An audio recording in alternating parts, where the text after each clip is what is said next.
Eu sou o Lucas, para quem não me conhece, mais conhecido como Cuca pela galera do Área Mais. A maioria da galera vai me chamar por Cuca. E o motivo de eu estar aqui, eu vou ter que colocar um contexto para vocês entenderem o porquê de eu estar aqui, porque vocês devem estar um pouco meio perdido também.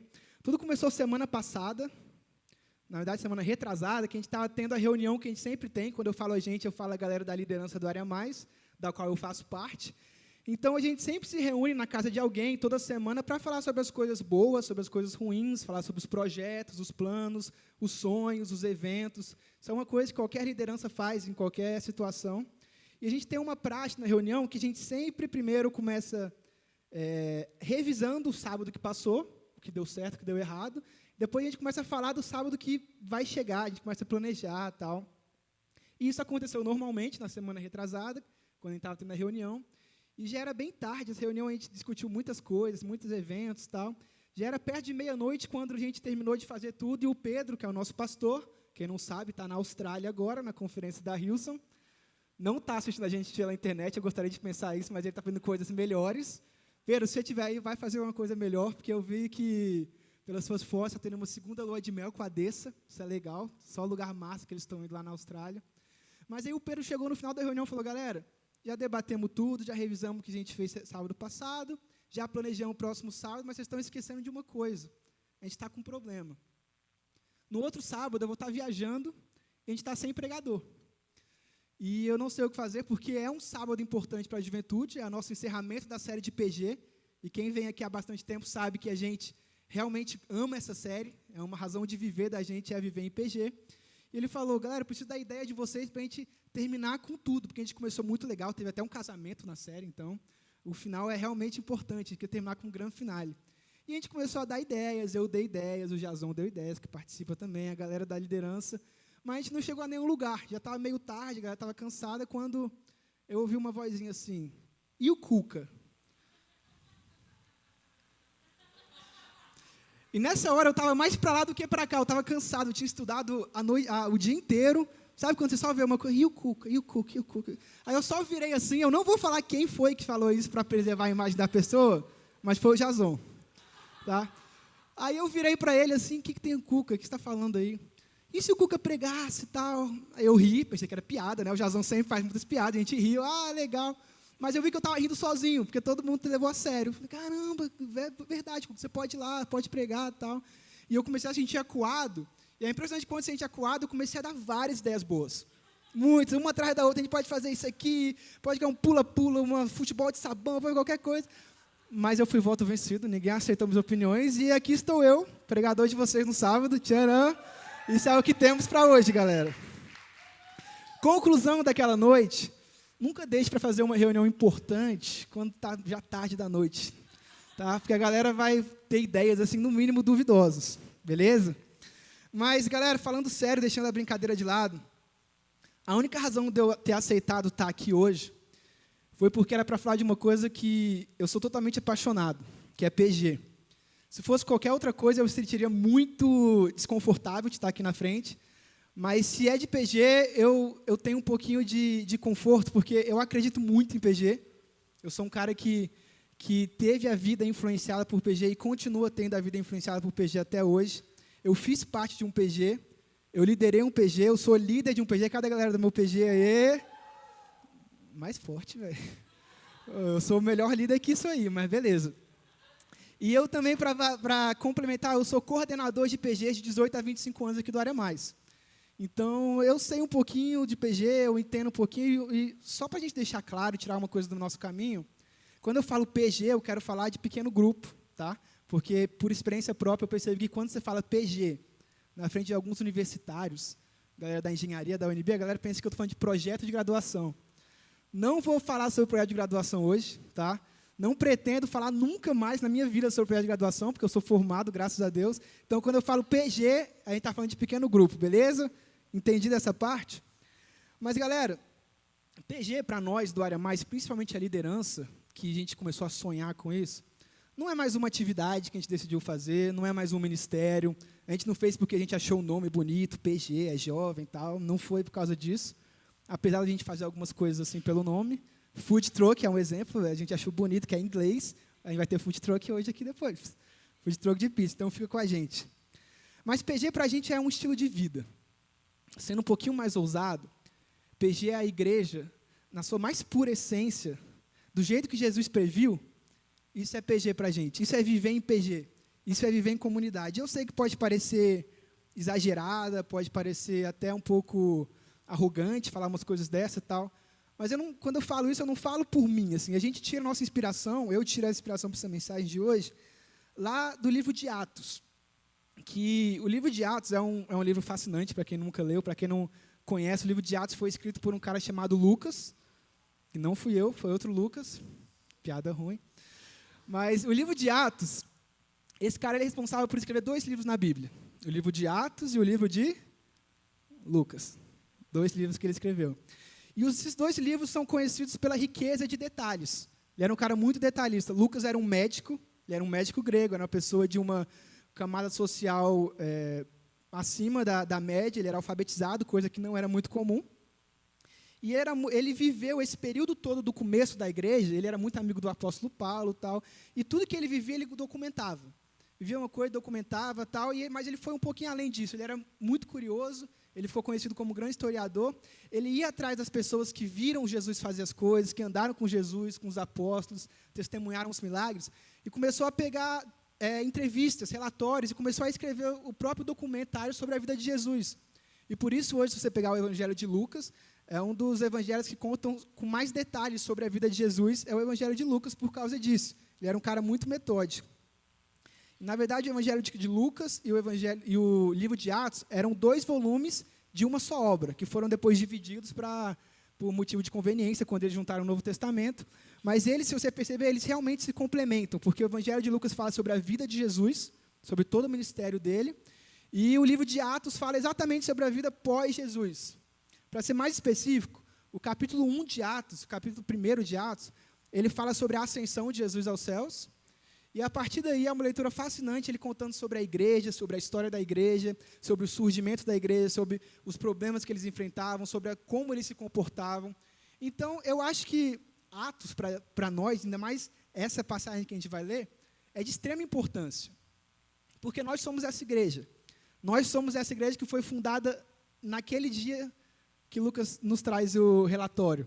Então, no meio desses acontecimentos inteiros, né, que Jesus sobe aos céus, os discípulos, aqueles discípulos que eram os medrosos que tinham fugido quando Jesus foi preso, crucificado, eles veem Jesus ressuscitar, lógico, e voltam à cidade de Jerusalém cheios de temor e falando, aconteceu isso, vocês mataram Jesus e ele ressuscitou, arrependam-se e tal, aquela coisa bem impressionante do discurso de Pedro. E no primeiro dia da igreja, 3.000 pessoas são batizadas. Então já começou uma coisa grande. E a partir daí ele começa a contar sobre como a igreja foi se desenvolvendo ao longo desse tempo. Mas no meio de todos os acontecimentos, o que é fascinante é que Lucas ele se dá o trabalho de parar por um momento e escrever um pequeno parágrafo, é muito pequeno em relação ao que ele estava escrevendo, sobre uma coisa que não tinha muito a ver com o fluido das coisas que ele estava escrevendo. Ele escreve sobre a relação dos cristãos daquela época, primeiro entre eles mesmos e com os de fora. E é nesse momento que a gente vai pegar na história, tá? Atos 2, 42. E antes de começar a ler, eu adoro o título desse capítulo. Vai estar aparecendo na TV daqui a pouco. Vou deixar aqui para eu poder olhar. Mas o título desse capítulo já é uma coisa muito, muito interessante. Chama A Comunhão dos Cristãos. E essa é a forma de Lucas escrever sobre como os cristãos daquela época, da igreja primitiva, viviam. Vai? Aê, boa.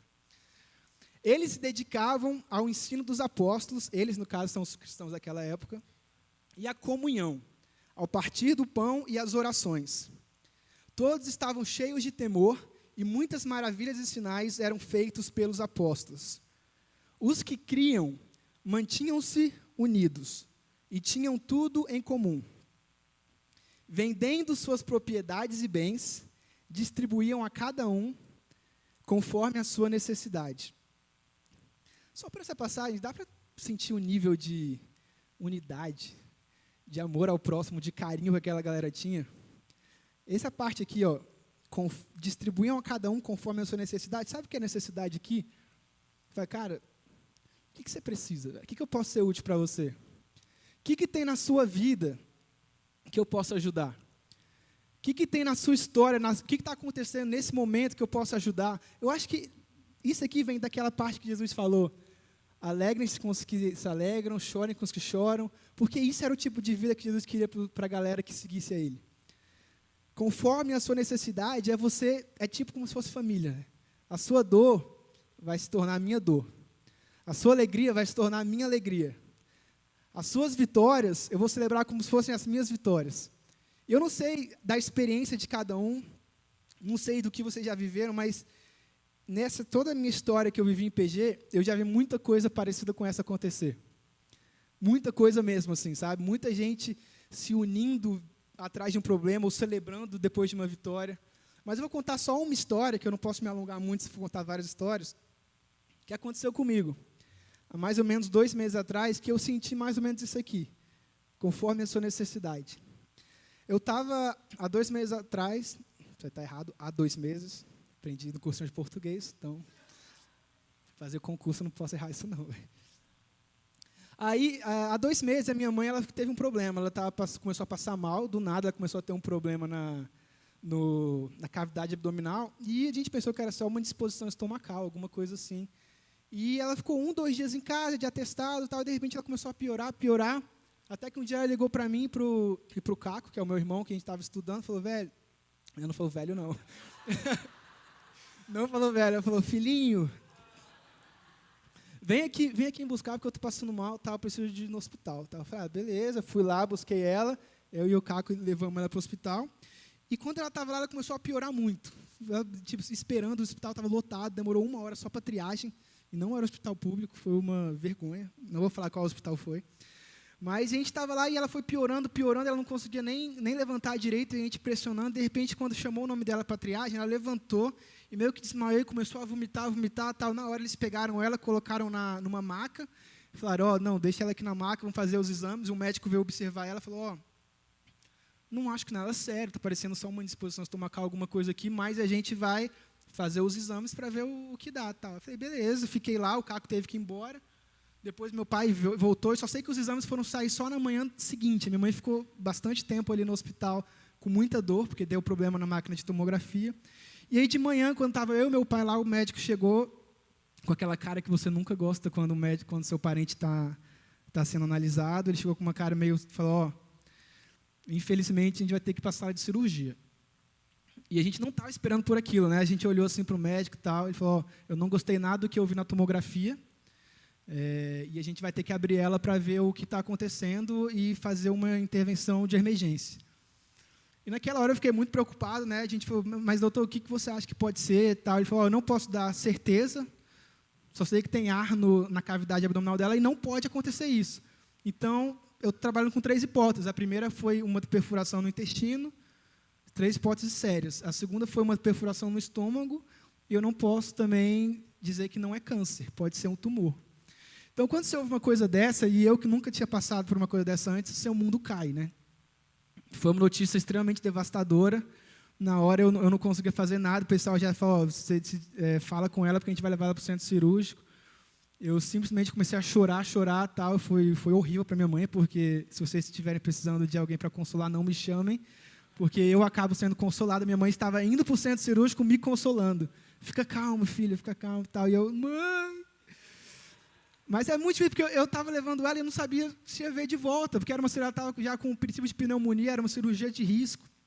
Foi horrível. E eu lembro que eu saí de lá, já chorando muito, e eu mandei uma mensagem para a minha família, né, e para o meu grupo, para o PG, que a maioria da galera está aqui hoje. E a reação que eu recebi deles foi uma coisa muito fora do comum. Eu sei que quando acontece uma coisa dessa, os seus amigos, a sua família se unem, mas eles foram muito além disso, sabe? Foram muito além disso. Eles me ligaram, falaram, cara, o que você está precisando? A gente vai aí, a gente vai te visitar, a gente vai levar isso, a gente vai levar comida, vai levar aquilo, como está sua mãe e tal. E depois eu fiquei sabendo, porque eles nem me contaram, eu fiquei sabendo por uma mãe de uma delas, que eles fizeram jejum enquanto a minha mãe estava sendo operada, saca? Então, quando eu falo conforme a sua necessidade, é disso que eu estou falando. É de você ter aquele grupo que você sabe que você pode contar quando acontecer uma coisa muito boa e quando acontecer uma coisa muito ruim. Graças a Deus, minha mãe foi curada, ela saiu, ficou uns dias na UTI, foi curada, e quando ela chegou em casa, tinha um buquê de flores gigantes esperando por ela, mandados por essa galera aqui que estava aqui.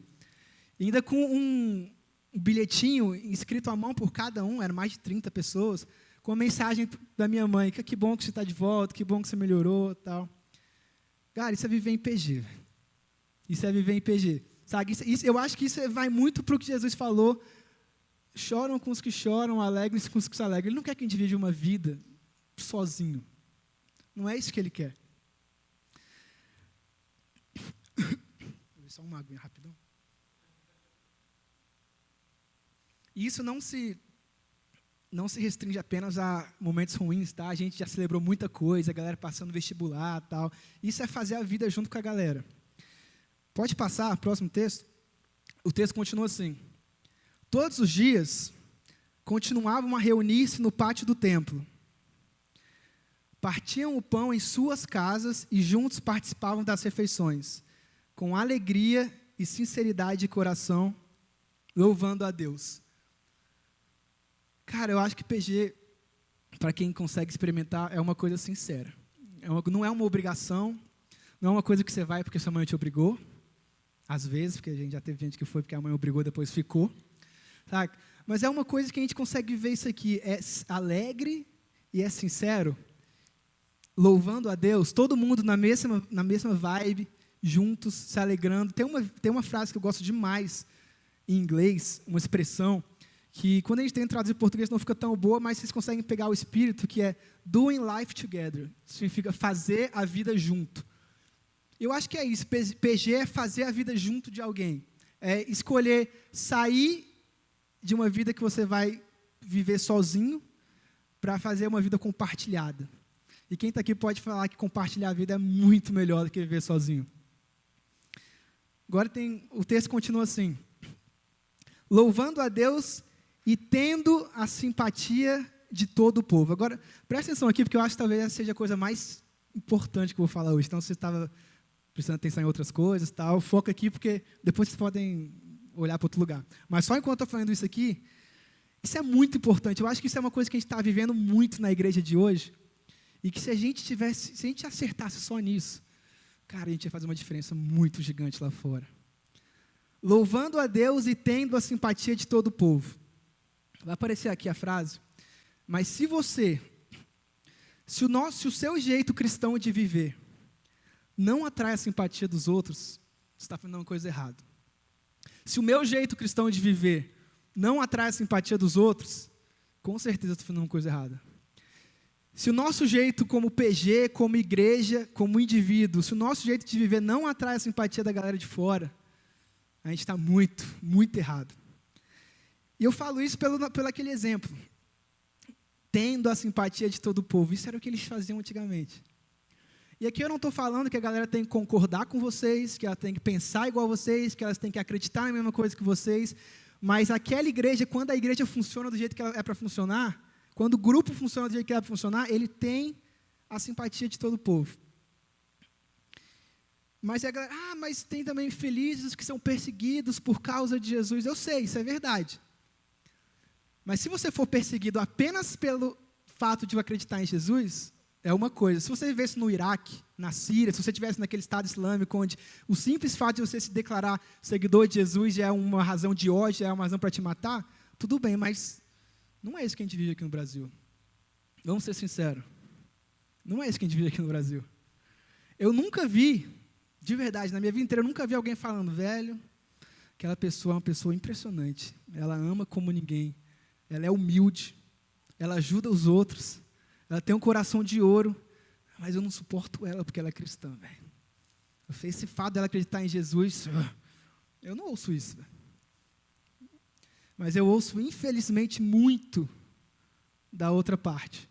Cara, aquele cara se diz cristão, mas você viu o jeito que ele trata as pessoas, velho?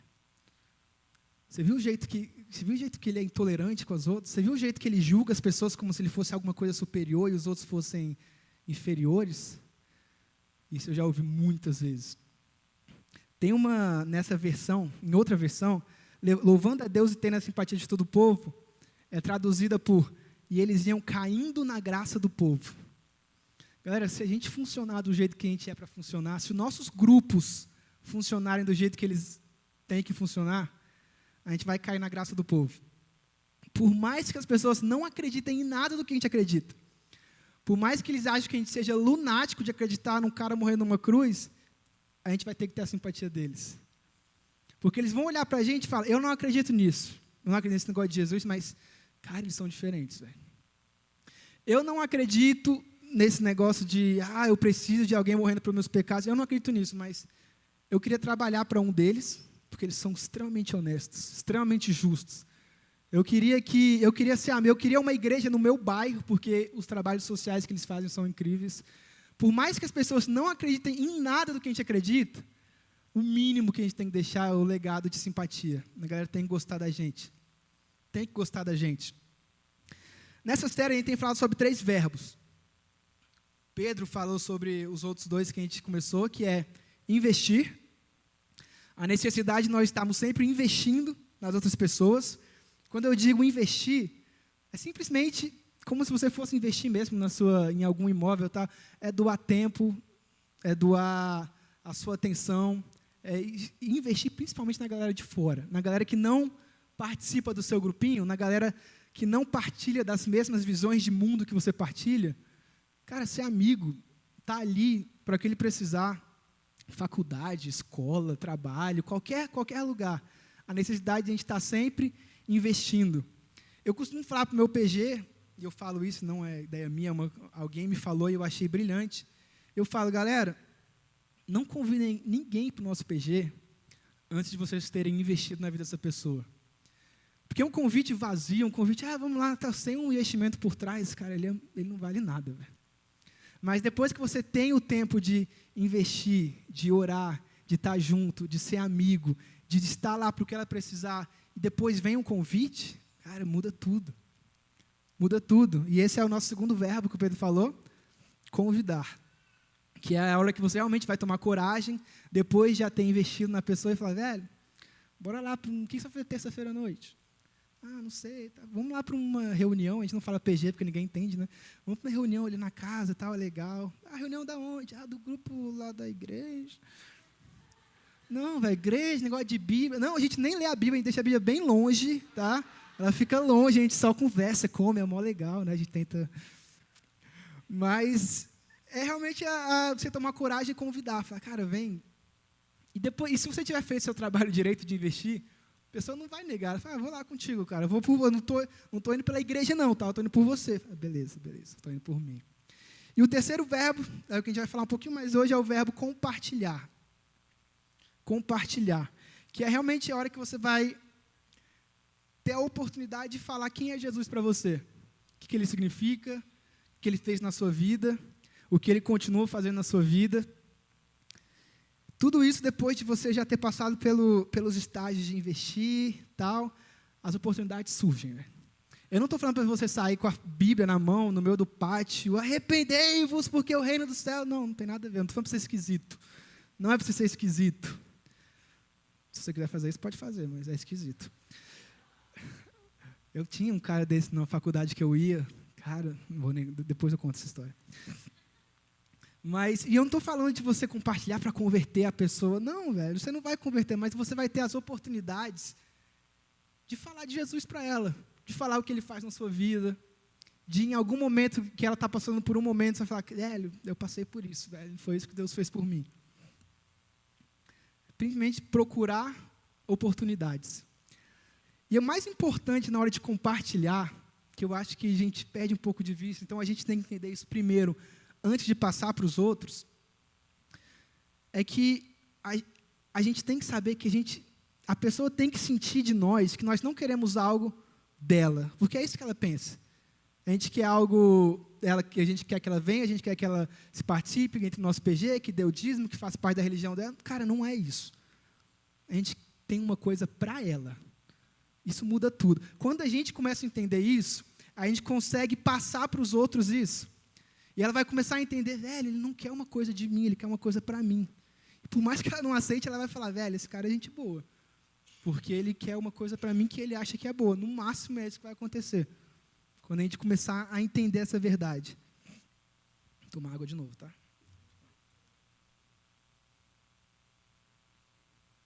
Nesses últimos minutos que nos restam, na verdade eu não faço a menor ideia do tempo, mas Vamos nessa. Eu vou contar um pouquinho da minha história com o PG, da minha história de vida e a minha história em relação ao PG. Tudo começou lá nos Estados Unidos. Para quem não sabe, eu sou atleta, eu jogo tênis. Na verdade, eu era. Eu cresci. Estou em outra fase. Hoje eu estudo mais do que qualquer coisa. Fui atleta. Jogava tênis. E aos 19 anos eu recebi uma bolsa de estudos para ir para a faculdade, enquanto eu jogava tênis pela faculdade. Uma faculdade lá em Atlanta. Então, eu fui para lá, joguei tênis pela faculdade por 4 anos e me formei por lá enquanto jogava tênis. Foi uma experiência fora do comum, maravilhosa. Todo mundo que fez intercâmbio aqui sabe o tanto que você cresce. E foi lá que eu conheci um amigo, lá que eu conheci o Vitor. O Vitor, ele foi comigo para lá. A gente não se conhecia antes, mas a gente foi para lá e ele também foi para jogar tênis pela faculdade. Ele é lá de São Paulo. E aí a gente se encontrou lá, nós éramos os únicos 2 brasileiros no time. Um time tinha 8, 9 pessoas, tudo gringo e tal. Então a gente já se uniu muito rápido, se deu bem muito rápido. Viramos muito amigos e o treinador acabou colocando a gente para morar junto. E isso se repetiu pelos próximos 8 semestres, a gente foi companheiro de quarto, nesses 4 anos. E quando eu fui para os Estados Unidos, eu não estava numa fase muito boa com Deus. Na verdade, eu estava bem afastado, para ser sincero. E quando você vai para os Estados Unidos, para a faculdade, tá, você sabe, não vou precisar contar essa história, você sabe como é. Mas eu estava afastado, e eu não tenho tempo de falar hoje como aconteceu, tal, mas Deus me chamou de volta de uma maneira muito sobrenatural. Eu nunca imaginei que eu ia sair daqui para ir para lá, para Deus me chamar da maneira que Ele me chamou. E eu tive 4 anos lá sensacionais, que eu tive uma vida, uma intimidade com Deus que eu nunca tinha tido até então. Foi realmente o meu melhor momento com Deus. Mas o Vitor, ele não era cristão, na verdade, ele e a família dele não eram cristãos, e eles tinham até uma certa aversão.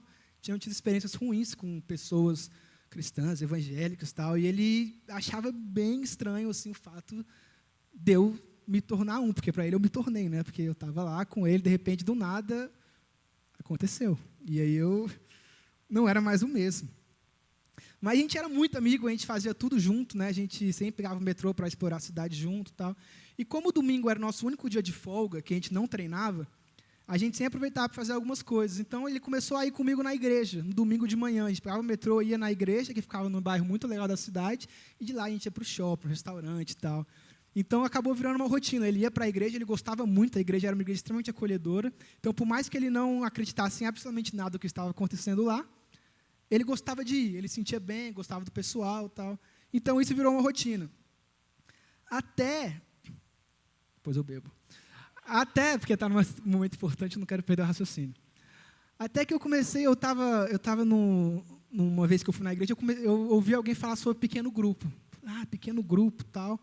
E, cara, eu nunca pensei em participar de um pequeno grupo na minha vida. Para mim era coisa de gente carente, que não tem amigo. Juro que eu pensava isso. Eu falava, pequeno grupo, eu estou sem amigo, vou para um pequeno grupo para encontrar amigos. É mais ou menos isso, né?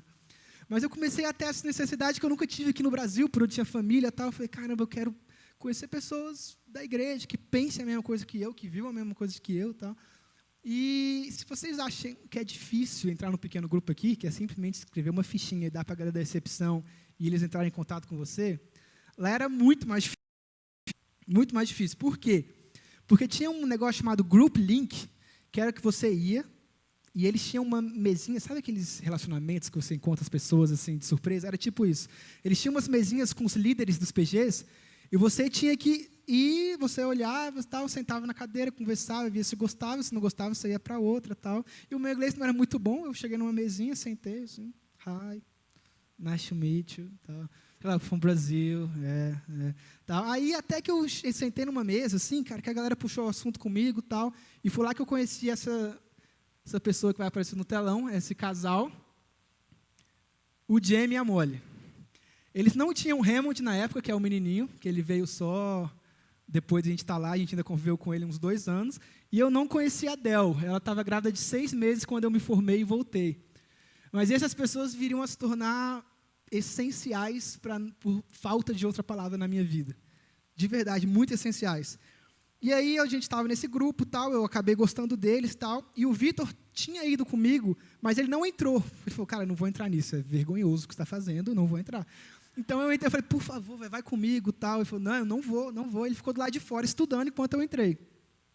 E no meio da conversa com o Jamie e com a Molly, eu acabei falando disso. Falei, né, até meu amigo está me esperando. Tem um amigo, não, deixa eu falar com ele. Ele falou, não, ele vai querer não. Ele não vai querer, pode ficar tranquilo. Não, mas só conhecer. Aí eu sei que eles foram lá, conversaram com o Vitor, eles eram tão legais. E desde aquele momento eles começaram a investir na vida do Vitor, que é o nosso primeiro verbo, investir. E eles foram investindo e tal. Aí até que eles convidaram o Vitor falou que não ia para mim, né? Para ele, vou ver, tá? Para mim, não vou, nem invento, tal. Chegou no dia a dia, eu falei, Vitor, por favor, vai comigo, velho. Vai comigo, eu tô com muita vergonha, não sei e tal. Por favor, faz isso como amigo, velho. Eu não vou. Aí eu tive que apelar. Falei, Vitor, não é por nada, não. Mas eles criaram um grupo no Facebook. Tem 3 loirinhas que você vai gostar de conhecer. Aí ele estava no computador dele, olhou assim. Cadê? Eu falei, aí eu mostrei, eram realmente meninas bonitas. E o Vitor gostou, eu falei, tá bom, eu vou. E ele foi, eu sei que eu apelei, mas tinha que fazer isso. Ele acabou indo. E no primeiro PG, no meu aniversário, tinha acabado de passar, eles fizeram um bolo para mim, sem nem me conhecer. Eles perceberam que era meu aniversário no Facebook, eles fizeram um bolo. E eu fiquei tão encantado com aquilo, eu falei, caramba, velho, essa galera nem me conhece. É o primeiro dia que me vê, eles fizeram um bolo, cantaram parabéns para mim. E 2 semanas depois, foi o aniversário do Vitor, eles fizeram a mesma coisa. E eles começaram a ter uma relação tão boa com eles foram investindo. Eles iam nos nossos jogos, eles ligavam para saber se estava tudo bem, eles levavam a gente para jantar, eles pegavam... Cara, era impressionante, de verdade, era impressionante. A gente chama hoje até eles como pai e mãe, nossos pais e mães americanos, porque isso foi o que eles foram para a gente. Investiram na nossa vida de uma maneira fora do comum. E eles sabiam, eu estava mantendo contato, que o Vitor não era cristão, não acreditava em nada, tal, que ele estava indo realmente só porque gostava muito deles. Ele falou, cara, não tem nenhum problema. Se ele não acredita em nada que a gente acredita e está vindo, é porque a gente está fazendo a coisa certa, que é o que a gente falou, cara. Porque se as pessoas, por mais que elas não acreditem, elas vão se sentir atraídas pela gente. Não tem como. E eles começaram a investir e tal, e a gente ia para a igreja, o Vitor começou a fazer perguntas, ele ficou 1 ano sem falar nada no pequeno grupo. Sério, ele sentava e ficava assim. E eu falei, velho, o Vitor tá odiando esse lugar, né? Porque ele ficava assim, aí alguém falava uma coisa, ele olhava. E aí chegava lá fora e ele começava a falar, nossa, velho, que coisa bizarra aquela pessoa falou, que coisa bizarra que aquela pessoa falou. E eu ficava, é verdade, tal. Falando mal pelas costas e tal. Mas isso continuou por um tempo, e cada vez mais ele foi se interessando, fazendo perguntas, vendo como as outras pessoas viviam, se sentindo interessado e tal. E foi a vez que eu mais estudava a Bíblia, porque eu tinha que saber alguma coisa, né? Falar, não, Vitor, olha só isso aqui, a gente foi fazendo, investindo na vida dele e tal. Até que a gente foi para as férias, que é o verão, que aqui é lá em julho, 3 meses lá que a gente tem verão. E quando a gente manteve contato pouco, tal, quando a gente voltou, ele estava uma pessoa diferente. Impressionante. A gente conversava sobre umas coisas e ele sabia os versículos da Bíblia. Eu falei, como assim, velho? O que você anda fazendo? Tal. Aí depois ele veio me confessar que ele tinha lido o Novo Testamento durante as férias. E que muita coisa começou a fazer sentido para ele, né? Eu falei, caramba, velho, isso aí já é Deus agindo muito cabuloso. Eu mandei um e-mail para o Jamie e para a Molly escondido na hora, eles ficaram super felizes, choraram. Falei, mas calma, não aconteceu nada ainda. Tal. Mas beleza. E até que um dia não foi surpresa para a gente quando ele começou a participar no PG, começou a falar e disse que tinha aceitado Jesus. E, cara, é uma história tão linda. Não sei se vocês tiveram a oportunidade de ver alguém que vocês investiram aceitando Jesus. O PG todo celebrou com ele, mas o fim dessa história acaba com o batismo dele na igreja, que eu trouxe o vídeo para vocês assistirem. Lá na igreja, é tudo difícil lá. Para entrar no pequeno grupo, lá você tem que fazer um vídeo para batizar, que mostra na frente de telão para 3.000 pessoas. Então, acompanha aí o vídeo que ele fez do batismo. Ou não. Hello, my name is Victor Costa Valente. I lived my whole life in Brazil, where I was raised by a loving and involving family. Throughout the years, I was always considered a good person. According to society standards, I was living a perfect life, and there was no need for change. In 2010, I came to the United States to be a student athlete on the tennis team at Georgia State University. Since then, I have attended Buckhead Church, and things started to change in my life. After listening to Andy's message and reading Jesus' stories, I started to realize that I wasn't that good anymore, and that like everyone else, I needed the grace of Almighty God in my life. This was a reality shock for me, but at the same time, I was pleased to know that Christ's death on the cross was enough to set me free. This revelation made me see the world with different eyes. Even though society pressures me to make sinful decisions every day, God's compassion reigns over my struggle and enlightens all aspects of my life. I want to thank you, my roommate and brother in Christ, Lucas, for bringing me to Buckhead Church and also for introducing me to God's love. I also want to thank my great small group for helping me grow my faith, and especially my small group leaders, Jamie and Molly, for being such inspiring people in my life and for being my family here in the United States. Today, I'm honored to say that Jesus Christ is my Lord and Savior. Yeah.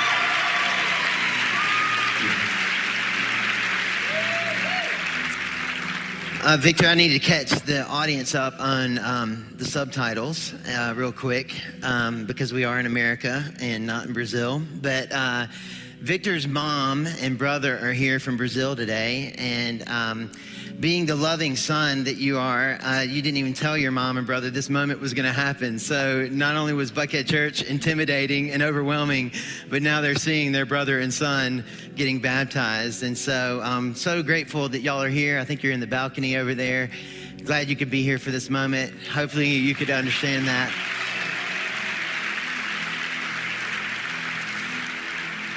Victor, what I love about you is you're so talented athletically. You're so an amazing, amazing student. But what's the incredible thing about that is you do both of those things in all of life with incredible humility. And that's so encouraging. It's so not normal. And it is the humility of Christ that is in you. And because of that, I really believe he's going to give you an incredible platform of influence. You already have that in your life. We've seen that at Georgia State in so many ways. But throughout life, I believe God is going to use your story and your life to glorify him. And it's my privilege, Victor, to baptize you in the name of the Father and the Son and the Holy Spirit.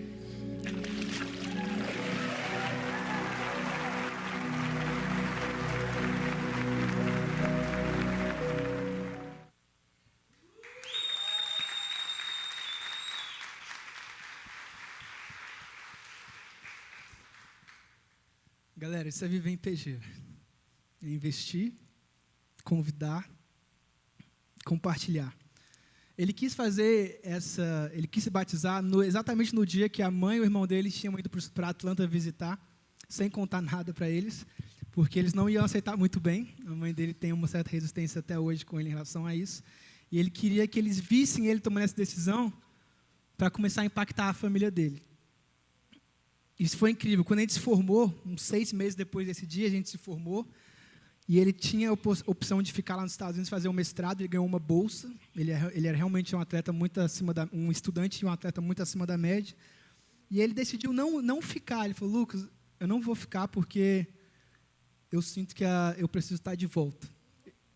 O que eu tive aqui, o que eu experimentei, o que eu recebi, minha família nunca recebeu. Então era muito injusto eu ficar aqui por 2 anos, sendo que eles precisam de mim lá, falando sobre Jesus para eles.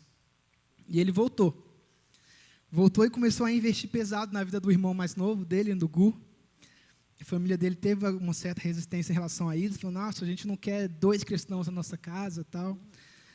São pessoas maravilhosas, os pais dele, mas eles realmente tinham coisas contra isso. E não foi surpresa que depois de alguns meses que ele voltou, eu me deparei com essa foto aqui no perfil do Facebook do irmão dele, sendo batizado. E ele começou a levar a família toda, porque, galera, isso é um ciclo, velho.